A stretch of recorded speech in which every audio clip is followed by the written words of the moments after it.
یعنی مطلب یہ صحابی ایک، پھر اس کے بعد اس کا شاگرد ایک، پھر اس کے بعد اس کا شاگرد ایک، یا تو سند کے تمام طبقوں میں یہ تفرد یہ چلتا چلا جائے گا، یا او فی بعض طبقات السند، یا سند کے بعض طبقوں میں، یعنی مطلب یہ کہ بعض طبقوں میں ایک سے زیادہ راوی ہوں گے، لیکن بعض طبقوں میں یہ راوی یہ اکیلا رہ جائے گا۔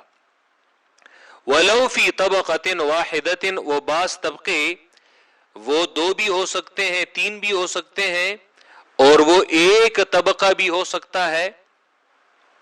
ولو فی طبقۃ واحدۃ، اگرچہ یہ تفرد ایک ہی طبقے میں کیوں نہ ہو، اور اگر ایک ہی طبقے میں یہ تفرد یہ ہو، بعض طبقوں میں وہ روایت وہ ایک سے زیادہ راوی اسے روایت کرتے ہوں، تو تب بھی یہ روایت غریب ہی رہے گی۔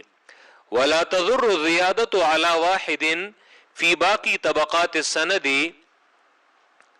جی اور سند کے باقی ماندہ طبقوں میں جی ایک سے زیادہ راویوں کا ہونا وہ ضرر نہیں دیتا، مطلب یہ ضرر نہیں دیتا یعنی یہ روایت غریب ہی رہے گی۔ سند کے اگر بعض طبقوں میں ایک سے زیادہ راوی ہو جائیں، زیادہ ہو جائیں، تو پھر بھی یہ روایت غریب ہی رہے گی، اور یہ غریب کے دائرے سے نہیں نکلے گی، کیونکہ وجہ یہ ہے لأن العبرۃ للأقل، کیونکہ اعتبار سب سے اقل طبقے کے لیے ہے، جس میں سب سے زیادہ کم تعداد ہے اسی کا اعتبار وہ کیا جائے گا، اور غریب ہم اسی کے اعتبار سے اسے کہیں گے۔ غریب کا دوسرا نام فرد ہے، محدثین اسے فرد بھی کہتے ہیں، بعض کہتے ہیں کہ فرد اور غریب یہ الفاظ مترادف ہیں، یہ کبھی ایک دوسرے کی جگہ محدثین اسے استعمال کرتے ہیں، اور بعض کہتے ہیں کہ یہ صرف جی استعمال کی بات ہے، جی اگر غریب مطلق ہو تو اس کے لیے محدثین فرد کا لفظ استعمال کرتے ہیں، اور اگر غریب نسبی ہو تو اس کے لیے محدثین غریب کا لفظ زیادہ استعمال کرتے ہیں، لیکن بالآخر دونوں کا استعمال ایک دوسرے کی جگہ وہ کیا جاتا ہے۔ تسمیۃ ثانیۃ لہ، جی اس کا دوسرا نام یطلق کثیر من العلماء علی الغریب اسما آخر، یہ اکثر علماء غریب پر ایک دوسرے نام کا بھی اطلاق کرتے ہیں، یعنی اس کے لیے دوسرا نام بھی استعمال کرتے ہیں، اور وہ کیا ہے؟ هو الفرد، اور وہ دوسرا نام هو الفرد وہ فرد ہے، علی انہما مترادفان، یعنی وہ بئی طور اس طرح پر وہ فرد کا اطلاق کرتے ہیں کہ یہ دونوں الفاظ مترادف ہیں، سینونیمز ہیں۔ کیا مطلب؟ یعنی فرد اور غریب یہ ایک ہی چیز کے دو نام ہیں۔ وغایر بعض العلماء، جبکہ فرق کیا ہے بعض علماء نے بینہما ان دونوں کے درمیان، فجعل تو ان بعض علماء نے ٹھہرایا ہے کل منہما، جی ان دونوں میں سے ہر ایک کو نوعا مستقلا، ہر ایک کو ایک مستقل نوع انہوں نے قرار دی ہے، غریب ایک چیز ہے اور فرد دوسری چیز ہے۔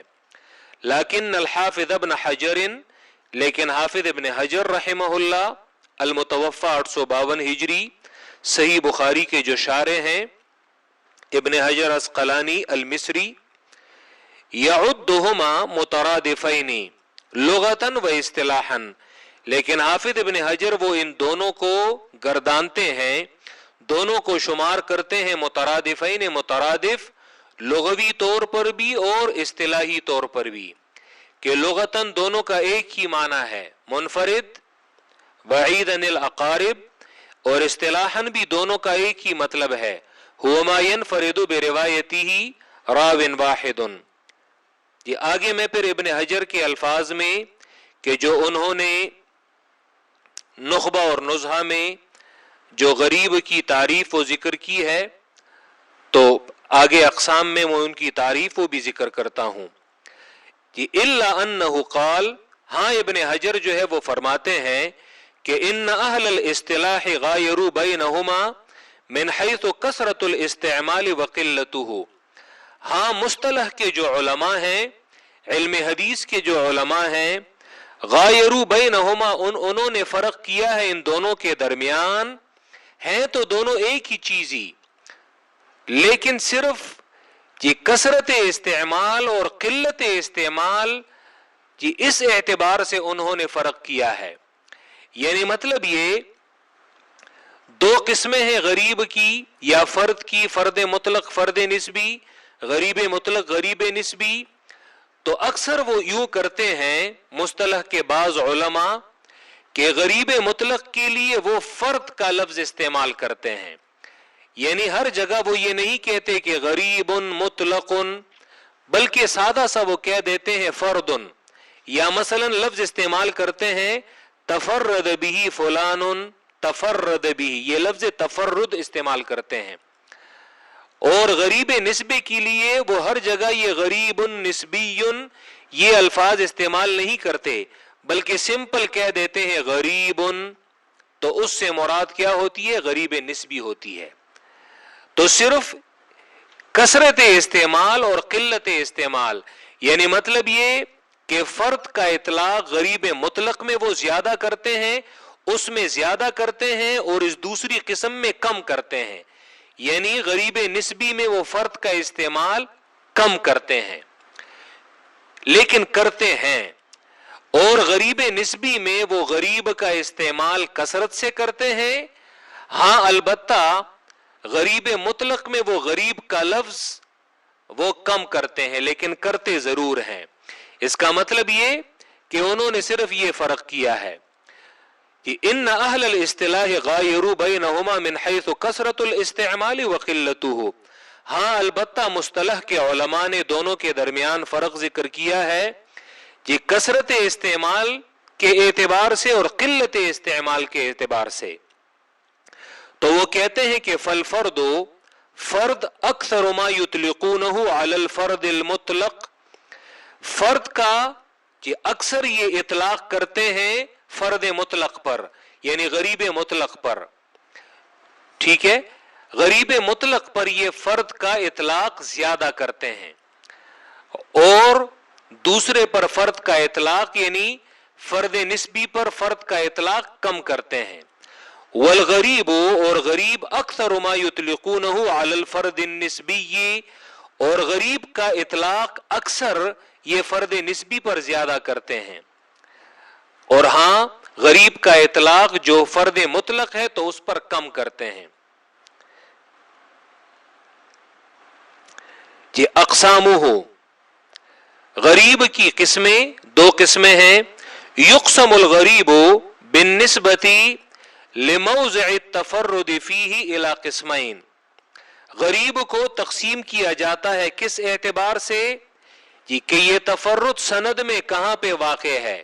موضع التفرد، موضع التفرد تفرد کی جگہ، سند میں یہ تفرد کہاں پہ آیا ہے. تو اس اعتبار سے تفرد کے جگہ کے اعتبار سے غریب کو دو قسموں میں تقسیم کیا جاتا ہے. ہما، اور وہ دو قسمیں غریب مطلق و غریب نسبی، غریب مطلق اور غریب نسبی. جی اسی لیے ابن حجر جی انہوں نے نخبہ اور اس کی شرح میں وہ جب غریب کی تعریف کرتے ہیں تو وہ هو ما يتفرد بروایتہ شخص واحد فی ای موضع وقع التفرد به من السند. ان الفاظ سے وہ غریب کی تعریف کرتے ہیں. غریب یہ وہ خبر ہے کہ جس کو روایت کرنے میں ایک راوی، جس کو روایت کرنے میں راوی منفرد ہو، اکیلا ہو، فی ای موضع، سند میں خواہ کسی بھی جگہ پہ یہ تفرد ہو، فی ای موضع وقع التفرد به من السند، کسی بھی جگہ میں یہ تفرد، سند میں کسی بھی جگہ پہ یہ تفرد واقع ہوا ہو. یعنی گویا کہ انہوں نے تعریف میں دونوں قسموں کی جانب وہ اشارہ وہ کر دیا ہے کہ فی ای موضع وقع التفرد به من السند، سند میں یہ تفرد کسی بھی جگہ میں واقع ہوا ہو، خواہ وہ اصل سند میں واقع ہوا ہو، خواہ وہ اثناء سند میں سند کے درمیان میں واقع ہوا ہو، دونوں کو غریب کہا جاتا ہے۔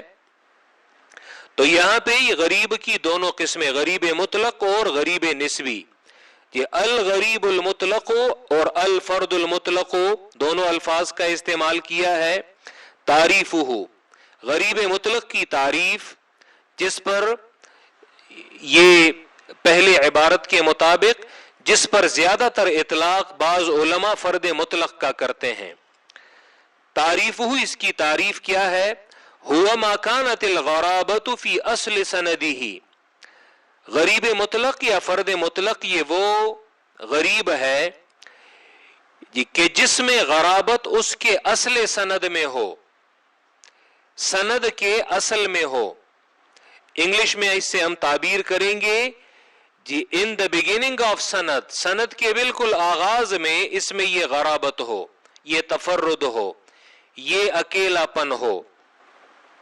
جی اے ما ينفرد بروایتی شخص واحد فی اصل سندہ، ما کانت الغرابہ سے کیا مراد ہے؟ اے ما ينفرد بروایتی شخص واحد، جی کہ جس کو روایت کرنے میں شخص واحد اکیلا ہو، ایک راوی وہ اکیلا ہو، منفرد ہو، جس کو روایت کرنے میں راوی منفرد ہو، ایک ہو، لیکن کہاں پہ؟ فی اصل سندہ، جی اس کی سند کے اصل میں، آغاز میں، بنیاد میں۔ نیچے اس کتاب میں محمود طحان نے فی اصل سندہ، یہاں پہ انہوں نے ایک قیمتی بات کی ہے، کیونکہ اصل سند کے بارے میں عام طور پہ لوگ ایک غلط فہمی میں واقع ہوئے ہیں، غلط فہمی میں وہ واقع ہوئے ہیں، اور یہاں پہ انہوں نے اسی اصل سند کی وضاحت کی ہے۔ اصل سند کہتے کسے ہیں؟ وَأَصْلُ السَّنَدِ، تو نیچے یہ عبارت حاشیے میں یہ دیکھ لیں محمود طحان نے کی ہے، وَأَصْلُ السَّنَدِ، اور اصل میں یہ ابن حجر نے نخبہ اور شرح نخبہ میں یہ بات کی ہے کہ اصل سند کہتے ہیں هو طرفه الذی فیہ الصحابی، یہ وہ طرف ہے کہ جس میں صحابی ہوتا ہے۔ یعنی انہوں نے یہ بات تھوڑے سے تفصیلاً جملے میں کی ہے کہ انہوں نے سند کا یہ کنارہ جس میں صحابی ہوتا ہے ان الفاظ سے تعبیر کیا ہے، هو طرفه الذی فیہ الصحابی، اصل سند سے مراد سند کا وہ کنارہ ہے کہ جس میں صحابی ہوتا ہے۔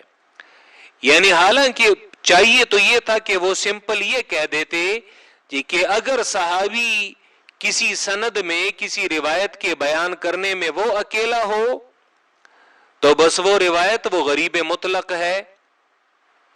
جیسے مثلا بخاری کی جو پہلی حدیث ہے اور آخری حدیث ہے، پہلی حدیث حضرت عمر سے اور آخری حدیث ابو ہریرہ رضی اللہ تعالیٰ عنہ سے، تو اس میں صحابی جو ہے وہ اکیلا ہے، کوئی اور صحابی سے یہ روایت یہ مروی نہیں ہے، لیکن انہوں نے اس سادہ سے الفاظ استعمال کرنے کی بجائے یہ الفاظ استعمال کیے ہیں، هو طرفه الذی فیہ الصحابی، یہ اصل سند سے مراد وہ کنارہ ہے، سند کا وہ کنارہ کہ جس میں صحابی ہوتا ہے۔ والصحابی حلقۃ من حلقات السند، اور صحابی بھی سند کی حلقات میں، کڑیوں میں ایک کڑی ہے۔ کیا مطلب؟ اذا تفرد الصحابی بروایت الحدیث، جب صحابی کسی حدیث کی روایت میں اکیلا ہو، فإن الحدیث یسمى غریبا غرابة مطلقة، تو ایسی حدیث کو غریب مطلق کے ساتھ مسمى کیا جائے، یعنی ایسی حدیث کو غریب مطلق کہا جاتا ہے۔ یہاں پہ ملا علی قاری نے بڑی قیمتی بات کی ہے، اور اسی بات کو یہاں پہ محمود طحان نے بھی لیا ہے۔ وَأَمَّا مَا فَهِمَهُ الْمُلَّا علی القاری، ملا علی قاری نے جو فہم کیا ہے من کلام الحافظ ابن حجر، ملا علی قاری یہ 1014 میں ان کا انتقال ہوا ہے، تقریباً یوں کہہ لے ابن حجر سے وہ کوئی 150 سال بعد یہ وفات پا چکے ہیں۔ وَأَمَّا مَا فَهِمَهُ الْمُلَّا علی القاری، اور ملا علی قاری نے جو ابن حجر کے کلام سے فہم کیا ہے، عندما شرح اصل السند، جب وہ اصل سند کی تشریح کرتے ہیں ملا علی قاری، تو وہ کہتے ہیں کہ اصل سند سے مراد کیا ہے؟ بِأَنَّهُ الْمَوْضِعُ الَّذِي يَدُورُ الْإِسْنَادُ عَلَيْهِ، تو وہ کہتے ہیں کہ اصل سند سے مراد یہ وہ جگہ ہے سند میں کہ جس کے گرد سند گھومتی ہے، کہ جس کے گرد سند گھومتی ہے، یعنی کیا مطلب؟ سند کی تمام کڑیاں، سند کے تمام راوی یہ اسی پر آ کر رک جاتی ہیں اور اسی سے ہو کر گزرتی ہیں۔ یدور الاسناد علیہ ویرجع، اور اسی کی طرف لوٹتی ہیں۔ اسے مدار کہتے ہیں، مدار الحدیث، مدار سند کا مدار کہتے ہیں، کہ جس پر سند کے تمام اسانید دیگر راویوں کے وہ اسی پر آ کر وہ رک جاتے ہیں، سالے یہاں پہ آ کر مل جاتے ہیں۔ وَلَوْ تَعَدَّدَتِ الطُّرُقُ إِلَيْهِ، جی اگرچہ جی اس جگہ کی طرف سندیں متعدد ہوں، اور وہ کون سی جگہ ہے؟ وَهُوَ طَرَفُهُ الَّذِي فِيهِ الصَّحَابِيُّ، جی اور یہ وہ طرف ہے اور یہ وہ کنارہ ہے کہ جس میں صحابی ہوتا ہے۔ اب یہاں پہ آگے انہوں نے یہ قیمتی بات کی ہے، وہ بھئی اس طور پہ من ان تفرد الصحابی لا يعد غرابتاً، صحابی کا تفرد جو ہے یہ غریب شمار نہیں کیا جاتا، یعنی اگر صحابی کسی حدیث کو روایت کرنے میں اکیلا ہو تو ہو، اس میں کیا پرواہ ہے؟ صحابی کا اکیلا ہونا یہ حدیث کو نقصان نہیں پہنچاتا، یہ غریب شمار نہیں کیا جاتا۔ صحابی اگر اکیلا بھی ہو تو صحابہ تو سارے کے سارے عدول ہیں، تو صحابی کا اکیلا پن یہ سند کو نقصان نہیں دیتا۔ من ان تفرد الصحابی لا يعد غرابتاً وتعلیلہ ذالک، اور اس کی وجہ کیا ہے؟ صحابی کا تفرد یہ غرابت کیوں شمار نہیں کیا جاتا؟ اس کی وجہ یہ ہے وتعلیلہ ذالک، اور اس کی علت یہ ہے بأنہ لیس فی الصحابۃ، کیونکہ صحابہ میں ایسی کوئی صفت نہیں ہے یوجب قدحا، کہ وہ اس حدیث میں ضعف کو اور کمزوری کو وہ واجب کرے۔ کیا مطلب؟ یعنی صحابی میں ایسی کوئی صفت نہیں ہے کہ جو اس حدیث کو ضعیف قرار دے دے، کیونکہ صحابہ سارے کے سارے وہ عدول ہیں، اور صحابہ سارے کے سارے وہ ثقہ لوگ ہیں۔ کیوں؟ ان الصحابۃ کلہم عدول، صحابہ سارے کے سارے یہ عدول ہیں۔ فما اظن کہ ان ابن حجر اراد بذلک، تو میں یہ خیال نہیں کرتا کہ ابن حجر نے یہ ارادہ کیا ہو، میں خیال نہیں کرتا کہ ابن حجر نے یہ ارادہ کیا ہو، یعنی یہ ملا علی قاری کہتے ہیں، ملا علی قاری کہتے ہیں کہ میرا یہ خیال نہیں ہے کہ ابن حجر نے یہ صحابی کے اکیلے ہونے کو انہوں نے غریب قرار دیا ہو، کہ اصل میں صحابی جس روایت کی سند میں اکیلا ہو تو اس روایت کو غریب مطلق کہا جائے گا۔ ملا علی قاری کہتے ہیں میرا یہ خیال نہیں ہے کہ ابن حجر نے ان الفاظ سے یہ ارادہ کیا ہوگا، واللہ عالم، اور اللہ خوب جانتا ہے۔ بدلیل، اس دلیل کی وجہ سے، یعنی آگے وہ دلیل پیش کرتے ہیں، بدلیل، اس دلیل کی وجہ سے کہ انہو عرف الغریب بقولہ، ابن حجر نے غریب کی تعریف ان الفاظ کے ساتھ کی ہے، هو ما ينفرد بروایتی شخص واحد فی ای موضع وقع التفرد به فیہ من السند، جو میں نے ابھی کچھ دیر پہلے یہ تعریف کی۔ ابن حجر نے غریب کی تعریف ان الفاظ کے ساتھ کی ہے کہ ہر وہ حدیث، ہر وہ خبر وہ غریب ہے کہ جس کو روایت کرنے میں راوی اکیلا ہو، فی ای موضع، کسی بھی جگہ پہ، وقع التفرد فیہ من السند، سند میں یہ تفرد وہ کسی بھی جگہ پہ واقع ہوا ہو تو وہ خبر وہ غریب کہلائے گی۔ اے ولو وقع التفرد فی موضع الصحابی، جی اگرچہ یہ تفرد یہ صحابی کی جگہ میں واقع ہوا ہو، لأن الصحابی حلقۃ من حلقات السند، کیونکہ صحابی وہ بھی سند کے کڑیوں میں ایک کڑی ہے، والعلم عند اللہ تعالی، اور علم جو ہے یہ اللہ تعالیٰ کے پاس ہے، وعلی کل حال، بہرحال، فما قالہ الملا علی القاری هو رأی لبعض اہل الحدیث، یہ جو آگے کی بات ہے تو یہ پھر محمود طحان نے کی ہے کہ جو ملا علی قاری نے یہ جو رائے دی ہے هو رأی لبعض اہل الحدیث، تو یہ بھی بعض محدثین کی رائے ہے۔ دراصل یہ یاد رکھیں، ملا علی قاری کی یہ بات نہایت وزنی ہے کیونکہ صحابی کا تفرد وہ تو روایت میں نقصان نہیں دیتا، اسی لیے جی آگے پھر صحابی سے بیان کرنے والا تابعی ہے، جی اگر وہ تابعی اس کے روایت کرنے میں منفرد ہو اور اکیلا ہو تو اصل میں تب جا کر ہم اس روایت کو غریب مطلق کہیں گے۔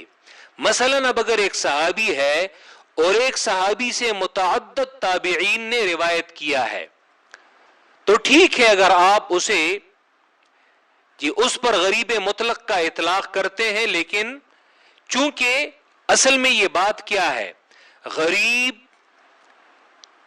یہ جو اصطلاح ہم استعمال کرتے ہیں تو یہ اصطلاح لفظ غریب اس میں ایک وہم پایا جاتا ہے ضعف کا، اس میں ایک وہم پایا جاتا ہے غلطی کا کہ راوی اکیلا ہے تو ضرور بضرور اس میں اس روایت میں اس سند میں کوئی غلطی ہوگی، کوئی کمزوری ہوگی۔ تو اب اگر صحابی اکیلا ہو تو اکیلے اور دیگر تمام راوی وہ ثقہ ہو، تو صحابی اگر اکیلا ہو تو یہ غرابت تو اس روایت کو اس سند کو کوئی نقصان نہیں دیتی۔ تو اگر وہ سند کو کوئی نقصان نہیں دیتی تو پھر غریب مطلق کی اتنی یہ لمبی بحث، پھر اس کا فائدہ کیا ہے؟ حالانکہ غریب کو علماء اور محدثین یہ شک کی نگاہ سے دیکھتے ہیں، یعنی غریب اگرچہ ضعیف کا نام نہیں ہے لیکن اگر کسی روایت کے بارے میں لفظ غریب آ جائے تو غریب کو یہ وہم، غلطی اور اسی طرح ضعف کی نگاہ سے دیکھتے ہیں۔ تو صحابی اگر اکیلا بھی ہو جائے تو کیا پرواہ ہے؟ اسی لیے محدثین کہتے ہیں کہ ابن حجر نے یا دیگر علماء نے جو یہ کہا ہے کہ صحابی کے کنارے کی طرف، تو اصل میں آسان الفاظ میں غریب مطلق کی تعریف کو ہم یوں سمیٹ سکتے ہیں، یعنی اگر تابعی کسی روایت کے بیان کرنے میں اکیلا ہو، کوئی تابعی کسی روایت کے بیان کرنے میں اکیلا ہو تو چونکہ تابعی یہ صحابی کے کنارے کی طرف والی سائیڈ میں ہوتا ہے تو اسی لیے اس کو غریب مطلق کہتے ہیں، اس کو غریب مطلق کہتے ہیں۔ ہمارے پاس جو مثالیں ہیں انما الاعمال بالنیات والی، تو اس روایت کے بیان کرنے میں حضرت عمر وہ بھی متفرد ہیں، یعنی یہ روایت صحابہ کرام میں ان کے علاوہ کسی سے مروی نہیں ہے، اور ان سے بیان کرنے والا راوی علقمہ وہ بھی متفرد ہے، اور عجیب بات یہ ہے کہ علقمہ سے آگے محمد ابن ابراہیم وہ بھی روایت کرنے والے ہیں تو وہ بھی اکیلے ہیں، اور آگے ان سے یحییٰ ابن سعید الانصاری نے اسے روایت کیا ہے، یعنی یہ روایت 4 طبقوں میں اس میں تفرد ہے، غرابت ہے۔ یحییٰ ابن سعید الانصاری سے آگے جا کر پھر یہ روایت پھیلی ہے، یعنی 4 طبقوں میں یہ روایت یہ غریب ہے۔ اور اسی طرح بخاری کی جو آخری حدیث ہے تو اس میں بھی یہ غرابت اسی طرح 4 طبقوں میں پائی جاتی ہے۔ ابو ہریرہ ان سے نیچے والا راوی، پھر ان سے راوی، پھر ان سے نیچے والا راوی، اور پھر آگے ان سے وہ روایت پھیلی ہے۔ تو اسی لیے غریب مطلق بجائے اس کے کہ ہم یہ کہیں کہ اسے صرف ایک صحابی نے روایت کیا ہے تو صحابی کی غرابت یہ کوئی نقصان نہیں دیتی۔ ہاں البتہ اگر یہ بات کہی جائے کہ اسے روایت کرنے والا ایک تابعی ہو تو پھر اس میں کیونکہ تابعی کی غرابت پھر وہ دیکھی جائے گی کہ آیا جی اس میں تابعی اس کی غرابت کو تسلیم کیا جا سکتا ہے یا نہیں، یعنی تابعی کی غرابت ہم قبول کر سکتے ہیں یا نہیں کر سکتے، کیونکہ تابعین وہ سارے کے سارے وہ عدول اور ضابطین وہ نہیں ہیں، تو پھر ہم اس میں چھان بین وہ کریں گے۔ ہوا ما کانت الغرابۃ فی اصل سندہ، اصول حدیث میں سب سے جو مشکل بحث ہے وہ اسی غریب کی ہے، تفرد اور غرابت کی ہے۔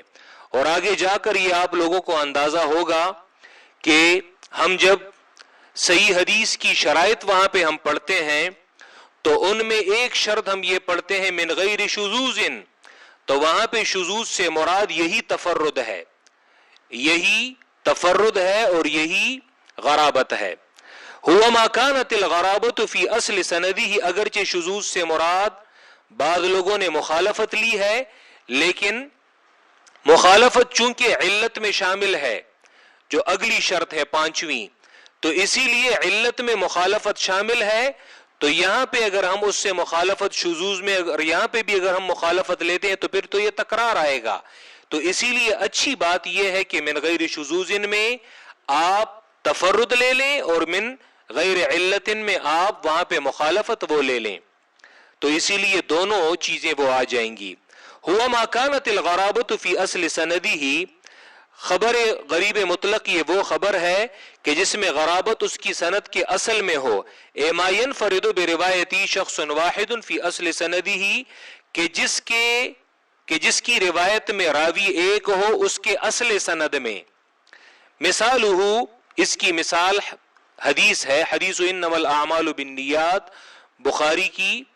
اب غریب ہونا کسی حدیث کے لیے یہ کوئی ضعف اور یا کمزوری کا نام نہیں ہے، بخاری کی پہلی حدیث امام بخاری اسی لیے اس روایت کو لائے ہیں اور آخر میں خاتمہ اسی پر کیا ہے، اور بخاری میں آگے جا کر امام بخاری نے اخبار احاد پہ باقاعدہ ابواب باندھے ہیں کہ اخبار احاد یہ روایات کہ اگر سندن یہ ٹھیک ہو اور ان میں وہ تمام شرائط وہ موجود ہوں تو غریب یہ کوئی ضعف اور کمزوری کے لیے یہ مستلزم نہیں ہے، بلکہ غریب یہ صحیح حدیث بھی ہو سکتی ہے، اور اسی لیے آغاز اور اختتام میں ان روایات کا لانا امام بخاری یہی ثابت کرنا چاہتے ہیں کہ غریب جو ہے یہ نام سن کر کہیں آپ روایت پر ضعف اور کمزوری کا حکم وہ نہ لگا لیں۔